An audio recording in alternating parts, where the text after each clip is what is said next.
My name's Alex. I'm 33 years old, and for the most part, I try to keep my life pretty low drama.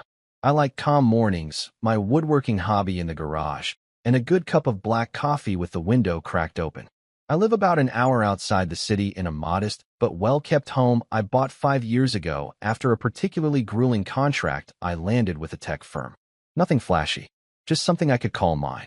Which is funny, now that I think about it, because apparently in my family, the word mine doesn't mean what I thought it did. Growing up, I was always the quiet one in the family. Not passive, just observant. My older brother, Darren, was the golden child. Loud, charming, captain of his high school football team. The kind of guy who could borrow your car, bring it back with an empty tank and a dented fender, and somehow make you feel like the jerk for mentioning it. Our parents adored him. Mom would light up when he walked in the room. Dad, a stern but loyal man who believed in hard work above all else, would puff up with pride every time Darren told one of his exaggerated stories at family dinners. And me? I was the one clearing plates, refilling glasses, staying out of the spotlight. That's not to say I had a bad childhood. It just meant I learned early that peace came from not rocking the boat.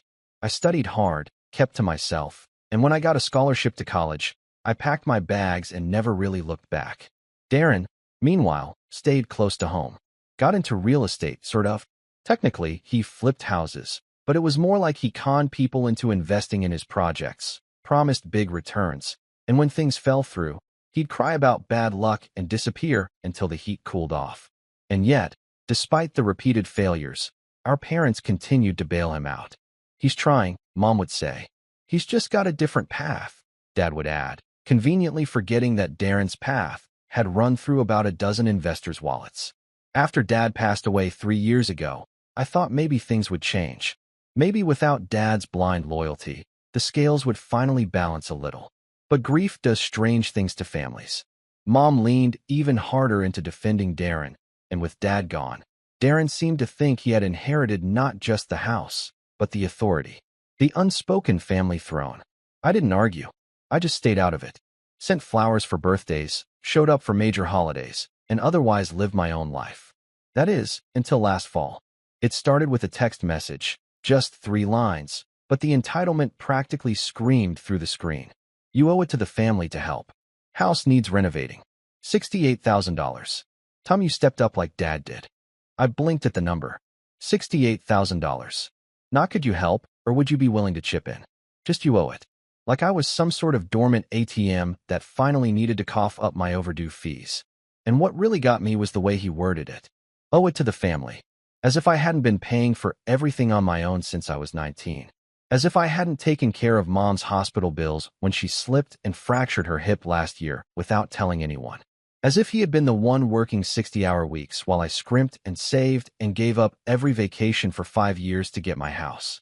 I stared at the screen, trying to decide how to respond. My thumb hovered over the keyboard for a while before I finally replied. I'm not Dad. Simple. Clear. Not rude. Just a boundary. The response came an hour later, but instead of a text, it was a voice note. Darren's voice, cocky and just slightly slurred, the way it always sounded after a couple drinks. Then don't bother showing up for Thanksgiving. I sat there for a few seconds, listening to it again. And again, that smug tone, that casual threat. It wasn't the words that hit me hardest, it was the assumption behind them. That my presence at Thanksgiving was something I should beg for. That the holiday wasn't about family, but about his control over who counted as family. That if I didn't cough up nearly 70 grand for his house, I was suddenly the outsider. And what really drove it home? Nobody else texted me. Not Mom. Not our cousin Jenny, who always tried to play peacemaker. Not even our Uncle Ray, who usually replied to group chats with nothing but thumbs up emojis. Silence. As if Darren had spoken for everyone. I didn't respond. I didn't argue. I just stayed quiet. Thanksgiving morning came, and I spent it in my own kitchen, cooking a small meal for one. Turkey breast, mashed potatoes, green beans. A pie I didn't even slice until the next day. There was a part of me that felt the familiar ache, missing the old holidays, the noise, the clatter of dishes, the cousins playing cards at the kitchen table. But a bigger part of me felt something else. Not sadness. Not exactly anger either. Clarity. And that clarity hit full force around 4 p.m. when I opened my phone and saw Darren's latest post. A glossy shot of him and Mom standing in front of his newly renovated house. He was holding a wine glass. She was mid-laugh, and the caption read, "Grateful for what matters most." I should have closed the app. Should have let it slide. But my eyes drifted to something in the photo. The deck. That deck. The one I built with Dad 12 years ago on one of the only weekends Darren actually showed up to help, and left halfway through because he had a thing. The one I had quietly purchased from Dad before he passed, when the property line was adjusted and the deck technically crossed into our adjacent land. Darren had wanted to bulldoze it last year for some hot tub plan that never materialized. I stopped him with paperwork. He'd been furious, and now he was posing on it, toasting from it. That's when the idea started forming. Quiet at first, just a whisper, but growing stronger. I clicked on the comment section and typed, "That deck you're standing on? I own it." And the lock's already changed. Then I closed the app, took a long sip of wine, and waited. And that's when everything started to unravel. I didn't expect the comment to do much. Maybe a snarky reply. Maybe Darren would delete it out of embarrassment. But what I didn't account for, what I should have known, was that Darren didn't take embarrassment lightly. Not when it was public. Not when it came from me. And definitely not when it hinted that he didn't own every square inch of the castle he was trying to flex in front of. The first response came 5 minutes later. A reply to my comment. "Real classy, Alex. This is why no one wants you around." Then a flurry of laughing emojis from some of Darren's buddies. Guys I hadn't seen since high school who still referred to women as chicks and thought fantasy football was a personality. I didn't reply. Didn't need to. I just sat back and watched as my phone buzzed again. This time, a group chat I hadn't muted yet. Family Core, it was called. Darren had named it years ago. In it were Mom, me, Darren, and our 2 cousins, Jenny and Troy. "Darren, can we all just take a moment to appreciate how Alex decided to ruin a perfectly nice family post with his bitterness?" Jenny replied a few minutes later, cautious as ever. "I think it just caught people off guard, that's all." Darren, no one asked him to pay anything. I asked if he wanted to contribute, like Dad used to. Guess that was too much. I stared at the screen. That rewrite of history? That sly shift from "you owe it" to "do you want to?" Classic Darren. I didn't respond in the group chat either. Not yet. Instead, I spent the next few days in a weird headspace. Not angry exactly. Just tired. Tired of the script. Darren makes a mess. Everyone walks on eggshells. I'm told to be the bigger person. And somehow, I always end up swallowing the insult to keep the peace. But that peace was starting to feel more like rot. 2 days after Thanksgiving, I got a call from Mom. I almost didn't answer, but I figured maybe she wanted to talk things out. Maybe she'd seen through Darren's nonsense and wanted to make things right. Nope. She started in soft. Friendly, even. "Hi, sweetheart. Hope you had a nice little Thanksgiving." Little. I ignored the jab and just said, "It was quiet." Then she got to the point. "So, Darren told me about the comment you made on his post." I said nothing. "He's really hurt, Alex. You embarrassed him in front of everyone." "I didn't know he was capable of embarrassment," I said flatly. She sighed like I was being difficult. "This isn't like you. You've always been the reasonable one, the mature one." And there it was. The same language she'd always used to gently nudge me back into compliance. The mature one. The one who could take the hits and smile. "I didn't say anything," she continued. "I just think, maybe you could apologize. You know how Darren gets.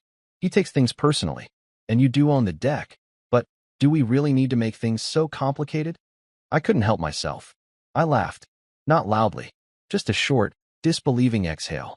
"Mom, he sent me a $68,000 invoice and told me I owe it to the family. Then he told me not to show up for Thanksgiving. But I'm the one making things complicated." She went quiet for a moment, then said, "I know your father would have helped." And that's when something snapped. My voice dropped lower. Steadier. "Yeah? Well, Dad also wouldn't have sent an invoice. He wouldn't have blackmailed me with Thanksgiving. And he wouldn't have used the phrase, 'owe it to the family,' like it was a mafia movie. So don't bring him into this." Her voice turned sharp. "That's uncalled for." "No. What's uncalled for is pretending Darren didn't demand money and throw a tantrum when he didn't get it. What's uncalled for is you calling me to clean it up." Another long silence. Then, in a smaller voice, she said, "You know what?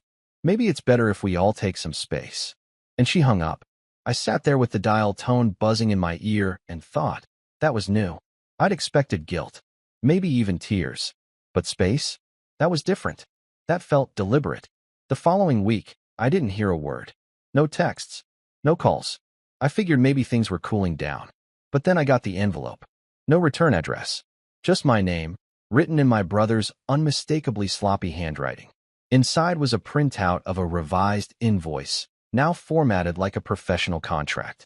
At the top, shared family home renovation contribution agreement.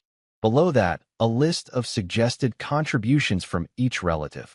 $68,000 for me, $5,000 for Jenny, $2,000 from Troy, and nothing for Darren, of course, because he was managing the project. At the bottom was a line for my signature. I laughed out loud this time. It wasn't even disbelief anymore. It was surreal, like watching a bad parody of a family drama, except this was my actual life. That same day, I got a voicemail from Jenny. Hey, I just wanted to say I got one of those letters too. I'm guessing you did? This is getting weird. Call me. I did. We talked for over an hour. Jenny was always the only one in the family who saw things clearly, even if she didn't always say it aloud. But this time, she was angry. Not just at Darren, but at how Mom was backing him. She said Troy had called her the night before asking if he was legally obligated to pay. He's not, obviously. And that's when Jenny told me something that made my stomach turn. Darren told me he's planning to take out a new loan against the house, she said. Said he's expecting some family contributions to secure it. I think he's trying to use these signed letters as proof of income. I blinked. Wait, the house is in his name now. She hesitated. No. Well, part of it is. He convinced Mom to co-sign on a deed transfer after your dad passed. Said it would help with taxes or something. She signed without telling anyone. I only found out because he accidentally sent me the wrong attachment last month. It felt like the floor dropped out from under me. I always knew Darren was manipulative, but this was new territory. Legal territory. And worse, he was dragging our mother into it, probably without her even realizing what she was signing. Jenny paused, then added, I think he's in deeper debt than he's letting on. The renovations, they're not just cosmetic. He's trying to flip it. He's planning to sell. Sell Mom's house. She doesn't know. At least, I hope she doesn't. That night, I barely slept. My mind was racing. Not just with anger, but with memories. Of the deck. Of Dad teaching me how to use a drill. Of Mom making lemonade while we worked in the sun. Of Darren showing up late and leaving early, but still bragging to his friends that he built it himself. And now he wanted to sell it. Sell the memories. Sell the whole damn story and walk away richer, while everyone else paid the bill. The next morning, I woke up early. Made coffee. Pulled out the old file folder where I kept all the land documents Dad had passed on to me years ago. The deck, the land easement, the clause that protected my ownership of the outer lot. And I started to draft something, not just a letter. Something bigger. I wasn't going to shout. I wasn't going to argue in the group chat. But I was going to make it very clear that this little family narrative Darren had been scripting. It was about to hit a major rewrite. And that was before I found out what he did with Mom's signature the week before. I didn't find out right away. It took a week of silence before the next storm hit. But when it did, it came hard, and from someone I hadn't expected to turn on me. It was a Monday morning, and I was deep into a side project I'd been working on. A custom shelving unit for a friend's new photography studio. Wood shavings were everywhere, my hands were dusty, and I was finally starting to feel like myself again. Clear-headed, focused, away from the toxic drama. I hadn't checked my phone in hours. And when I did, I saw 6 missed calls from Mom, 2 from Darren, and 1 from a number I didn't recognize. The voicemail from Mom was sharp, unusually cold. I can't believe you try to sabotage your own family's financial future. Darren showed me the paperwork you sent him. He told me you threatened to take back part of the property, the part he's renovating. I raised you better than this, Alex. I stood there, frozen, holding my phone with one hand and a chisel with the other. Then came the second voicemail. Darren again. His voice was smug, triumphant. Guess Mom finally knows what kind of snake you are, huh? You want to play legal games? Fine. But just know, when she signs the quitclaim deed next week, you're out. For good. My heart sank. Quitclaim deed. It took me a second to process. But once it clicked, it all made sense. Darren had convinced Mom, somehow, to sign over her share of the house to him. No lawyers. No protections. Just a signature, and it'd be legally binding. I wouldn't have believed she'd do it, but then again, I didn't think she'd accuse me of sabotaging the family, either. I immediately called her back. She didn't answer. I texted, "Please don't sign anything. Can we talk first?" No reply. I called Jenny. She picked up right away. "Did you hear about the deed?" I asked. She sounded out of breath. "Yeah. I'm driving to Mom's now." "I don't think she gets it, Alex." He told her it was just a formality, that it'll help him refinance the renovation loan. She thinks she's just getting out of his way. I clenched my jaw. "He's not refinancing. He's selling." "I know," Jenny whispered. "But he's got her thinking you're out to ruin everything. That you're bitter. That you're weaponizing Dad's land easement." I sat down on the edge of the workbench, heart pounding. I wasn't even trying to do anything. I just told him the truth, that I owned the deck. "And I'm not signing that stupid agreement." Jenny sighed. "He's trying to isolate you. He's good at it." He was. And for the first time in years, I felt truly, painfully alone. That week was hell. I couldn't focus on work. Every email notification gave me anxiety. I kept imagining Darren parading through the house, telling contractors to gut the kitchen, rip up the floors, install marble countertops on land he didn't even fully own yet. I had this image stuck in my head of him tossing out old family photos like junk because they didn't match the new aesthetic. I tried one more time with Mom, drove to her place, flowers in hand, calm voice ready. She opened the door, arms crossed. "We don't need to do this right now, Alex." I kept my tone soft. "I just want to talk." She let me in, but barely looked at me. I sat at the dining table, the same one where Dad used to read the paper every Sunday, and tried to explain. "He's not keeping the house, Mom. He's flipping it. He's planning to use your signature to leverage ownership, and—" "He told me you'd say that," she interrupted. "That you'd twist everything." I blinked. "Twist? Mom, I'm showing you documents. I'm not twisting anything." Her voice hardened. "Darren's not perfect, but he's trying. He's been here. He's been involved. You haven't." That one hit harder than I expected. I stood up, fighting back the sting. "You're right. I haven't been here. I've been working, quietly, paying for things without being asked, building a life without demanding applause. But maybe that's why no one ever noticed." She didn't respond, just looked out the window. I left the flowers on the table and walked out. That was the lowest I've felt in a long time. Worse than when Dad passed. Worse than when I first found out Darren was scheming again. It wasn't just betrayal. It was being erased. Like everything I'd done quietly, patiently, responsibly. All of it was invisible. And suddenly, Darren's fantasy version of me was the truth everyone wanted to believe. That night, I shut off my phone. Didn't eat. Didn't sleep. Just sat in the dark, wondering how I'd become the villain in my own family. But something shifted the next morning. I woke up, showered, and pulled open the drawer where I kept all the old documents from Dad. There were letters in there. Receipts. Maps. Notes written in Dad's blocky, steady handwriting. One of them caught my eye. Just a short note on yellowing paper, folded in half. "To Alex, for when I'm not around to explain it myself." My hands trembled as I unfolded it. It was written years ago. Short and to the point. "I gave you the outer parcel and deck rights for a reason. Not just because you helped build it, but because I know you won't let it be exploited. I trust you to protect what matters. Not just the land, but the memory." That was it. That's all it took. I stared at the note for a long time, then got up and grabbed my laptop. I spent the next 2 days digging, researching, quietly, carefully. I called a property attorney I'd worked with on a small contract years ago, explained the situation, sent over the land easement and deck ownership paperwork. He called back the next morning. "Legally, he can't do anything to that section of land without your written consent. If he tries to include it in a sale, that's a misrepresentation. He'd be liable." "What if he already filed permits?" I asked. "Then we flag it. Challenge it. Force a halt."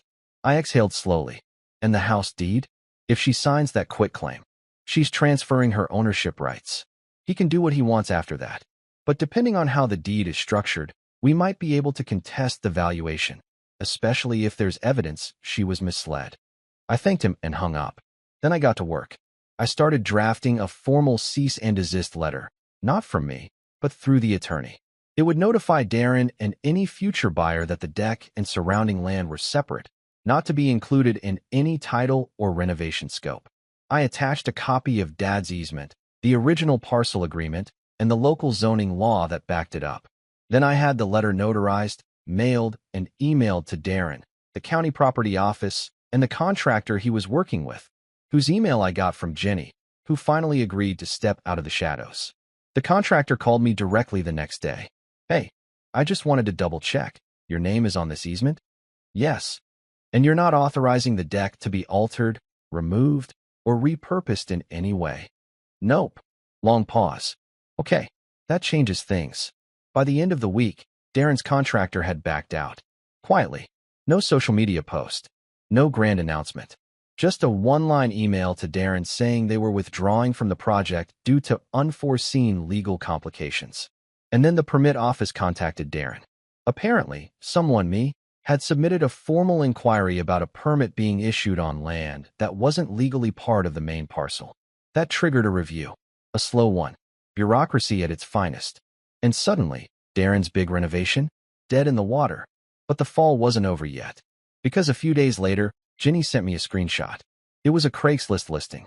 No photo, just a vague description. Charming family home, recently updated, great neighborhood, perfect for first-time buyers. Asking price? A laughably high number. Seller? Darren's LLC. I scrolled down and saw something else. A line in the description that said, spacious backyard deck, perfect for hosting. I laughed, but not in a funny way, because Darren was still trying to sell my property. And now? Now it was time to rise. It's funny how once you stop asking for a seat at the table, you realize how much power you actually have when you start building your own. By the time I saw the Craigslist listing for Darren's recently updated family home, I wasn't even surprised. He had a pattern, and it was always the same. Inflate, spin, deny, and bail. But this time, I wasn't the one scrambling to keep the peace. I wasn't even mad. I was calculating, focused, and honestly, I was calmer than I'd been in weeks. The listing proved something important.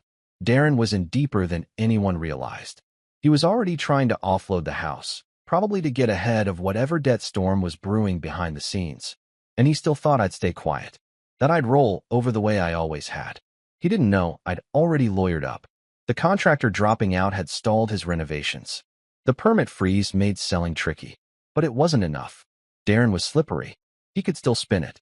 He could still find some buyer desperate enough to ignore the red flags, especially if the listing didn't mention the pending legal disputes. So I had to be smarter, sharper. I had to set a trap, one he'd walk into willingly. And I knew exactly where to start. The buyer. Craigslist was too vague, but I knew Darren. He didn't rely on one method. He was probably fishing for buyers across platforms. So I started looking. Facebook Marketplace, Zillow, local FSBO groups. And after 2 hours of scrolling and filtering, I found it. Same house. Same description. This time with photos. The freshly painted siding. The backyard, angled just right to crop out the deck. A few blurry photos of the interior that still looked half-gutted. And under agent contact, there it was, Darren J. King, Family Real Estate Group, LLC. A name he'd made up. No license. No real group. Just him and an email address I recognized from when he borrowed my Netflix login 3 years ago and never gave it back. Perfect. I created a throwaway email using a generic-sounding name and wrote, "Hi, I'm interested in the property you've listed. Saw it on Facebook. Looks great. Would love to schedule a walkthrough and learn more about the renovations." He replied within 10 minutes. Typical Darren. "Hey, thanks for the message. The house is still available. Schedule's open this weekend if you want a tour. It's a hot listing though, so serious buyers only. I've had a lot of interest." I responded as Sam, an out-of-town investor looking for a long-term rental opportunity. Darren loved investors. Investors meant fast money, no fuss, no inspections. Exactly the kind of target he could overpromise to and hope they didn't dig too deep. We scheduled a walkthrough for Saturday at 11 a.m. Now I needed someone to play Sam. I thought about hiring someone, but that came with risks. Instead, I called in a favor from someone who owed me. Greg Wallace. Greg was a former coworker, now working in property compliance. We'd worked on a nightmare contract together years ago, and I'd covered for him when a client tried to pin a blown deadline on his department. He never forgot that. "Let me get this straight," Greg said after I laid it all out. "You want me to pretend to be a buyer, walk through your brother's half-renovated house, and ask a bunch of annoying legal questions?" "Basically," I said, but casually, like you're just a smart investor. He laughed. "Alex, this is petty. I love it. I'm in. We rehearsed a little. I sent Greg the deck documents, the zoning maps, and even printed him a fake buyer's worksheet to carry. All he had to do was play the part, ask specific questions, push Darren to admit, on record, that he owned the deck, or worse, that the renovations included property he didn't have rights to. Saturday morning, I parked 2 blocks away. Greg had a mic in his shirt collar. I had my laptop open in my car, audio streaming live to my headphones. At 11:03 a.m., Greg knocked on the door. Darren answered with his usual fake charm tone. "Hey, you must be Sam. Come on in, man. Let me show you around." The first few minutes were small talk. Darren bragging about the appliances, none of which were installed yet. Then the tour shifted to the backyard. "Greg, nice deck. Is that included in the parcel?" Darren, "Yep. Fully part of the property. Just needs a little staining." Greg, "Wasn't sure. County records show a separate parcel line." Darren paused. "Oh, yeah. Well, that's just a technicality. My family owns the land. It's all in the family. No one's going to fight over it." Greg, "Got it. So if I included the deck in a financing appraisal, that's fine?" Darren, with just a hint of hesitation, "Yeah, totally. I mean, it's part of the living space, you know." Boom. A lie. On record. Misrepresenting property ownership to a prospective buyer. Enough for a formal complaint to the state licensing board. Even if he wasn't licensed, the act of posing as one while giving false information was serious. Greg wrapped up the visit with a few more probing questions, thanked Darren, and left. I submitted the audio file to my attorney that afternoon. He grinned when he heard it. "Want to make things really fun?" he asked. "Always. We send this to the listing platforms with a legal notice of misrepresentation. They'll yank the listing. Then we file a complaint with the zoning office for attempted inclusion of protected land in a sale. After that, we contact the buyer's agent boards, even if he's not licensed.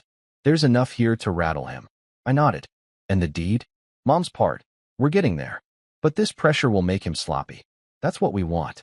He was right. Because by Tuesday, the listing disappeared from both Facebook and Zillow. A small win, but enough to rattle Darren. At 6:21 p.m., he called me. I didn't answer. He left a voicemail, his voice tense. "I don't know what you think you're doing, but this is my house. You've made your point. Just stop, before things get worse." I sent the voicemail to the attorney. Then I made my next move. Jenny had been on the fence about getting involved directly.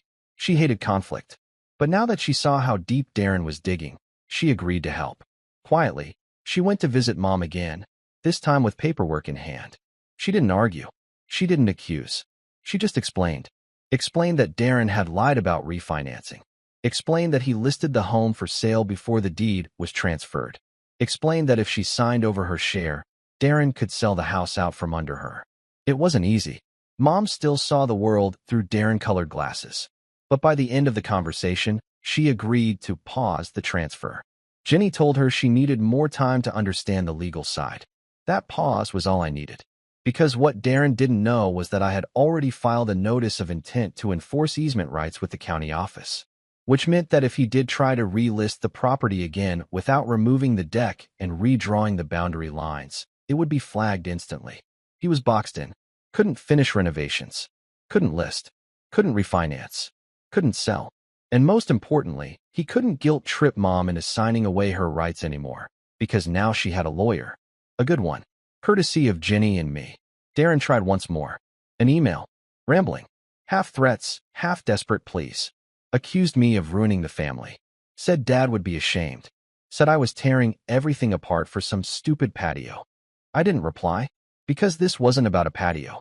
It was about principle. And now the trap was set. He had one card left to play, and I wanted him to play it. Because the next move? That was mine. Darren didn't go quiet. He never does. But for the first time in his life, he was cornered, and it showed. A week after the listings came down and his contractor cut ties, I got another message. This one was civil, almost rehearsed. "Let's talk. For real this time. No games. Just two brothers figuring this out." I didn't respond, because there was nothing left to figure out. He just didn't know it yet. Behind the scenes, everything was already in motion. The notice of easement enforcement had forced the permit office to halt all pending applications involving the deck and the adjacent land. Even if Darren had tried to bribe his way through, The zoning officer overseeing the district was meticulous and by the book. More importantly, my attorney had filed a lease pendens, a formal notice of a legal dispute involving the property, which effectively poisoned any attempt to sell it. That legal filing showed up on every property title search. It meant no bank would underwrite a mortgage for it. No appraiser would touch it. Even if Darren found a miracle buyer, no title company would approve a clean sale. The house was radioactive. But that wasn't the revenge. That was the setup for it. The real strike came when Darren made his final, desperate move. See, my lawyer had predicted it. Darren, being Darren, would try to offload the house as is in a private, under-the-table sale. No permits. No title insurance. Just a quick cash deal to someone willing to gamble. And we were right. Ginny called me in a panic one afternoon. He posted it again, on OfferUp this time. Different language. Says it's an off-market opportunity for investors with vision. Says the deck's being gifted with the property. I checked the listing. Sure enough, same house. New phrasing. No mention of the legal flag. Just bold promises and blurry pictures. That was all I needed. We called the buyer. Well, Greg called them. Remember Greg? My friend from compliance who played the fake investor during the walkthrough? Yeah. He called the listed number pretending to be a fellow investor curious about the deal. Said he'd heard about the property and wanted to confirm the parcel boundaries. The buyer, some guy named Nick from out of town, admitted he hadn't done a title search yet, but had already given Darren a small deposit to lock it in. Greg pushed just enough. You sure that deck comes with the house? Because county records show a separate parcel. Nick got nervous. He told me it's all part of the sale. Greg replied, might want to double check that. There's a lease pendens on the property. You didn't see that. Silence. Then Greg, with expert timing, sent him the public document, my filing, and the easement paperwork. And just like that, Nick ghosted Darren. No sale. No cash. No way forward. 2 days later, I got another call from Mom. This time, her voice wasn't sharp. It was quiet. Warren, I think I made a mistake. I didn't say anything. I just let her talk. He told me you were trying to take the house. That you hated him. That you were bitter and wanted to ruin the family name. And I believed him. I swallowed hard. And now, she exhaled. Now I see a son who protected his father's legacy. Who didn't ask for anything. Who just wanted fairness. We talked for a long time that night. About Dad. About the way Darren twisted things. About how people sometimes cling to one version of a person for so long, they stop seeing the truth.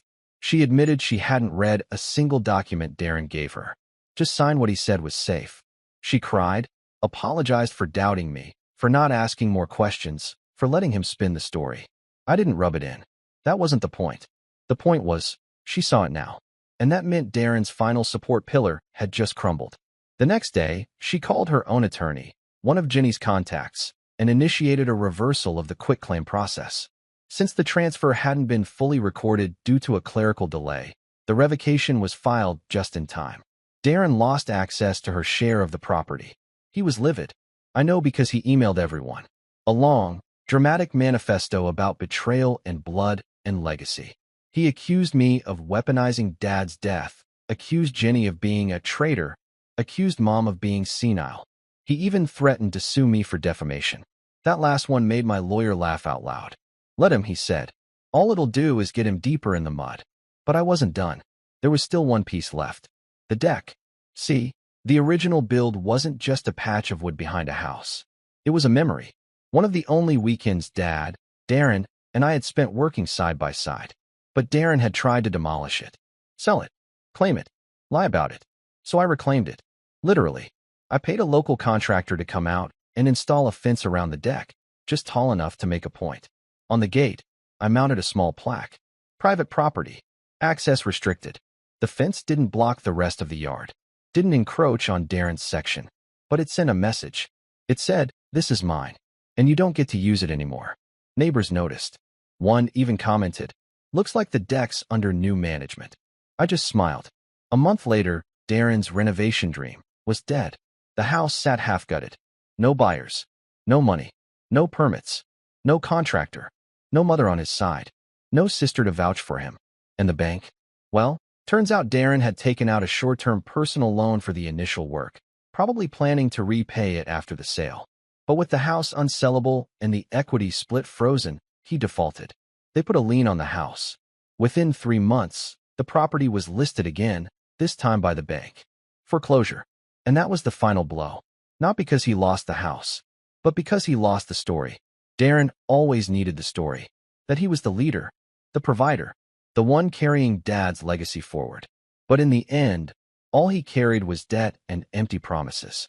I drove by once after the bank repossessed it. The place looked haunted. Boarded windows. Overgrown lawn. The deck still standing, untouched, just behind the fence. A week later, the fence came down. Not because I gave up, but because I didn't need it anymore. The point had been made. The legacy had been protected. And the memory? It was safe, where it always belonged. With me. I left a final note on the kitchen counter the day they started auctioning off the interior fixtures. Just a simple one. You always said I never stepped up. Turns out I did. You just never noticed. Darren didn't attend the auction. Mom came by the following weekend. We sat on the deck, coffee in hand, watching the sun set behind the trees the same way we used to with Dad.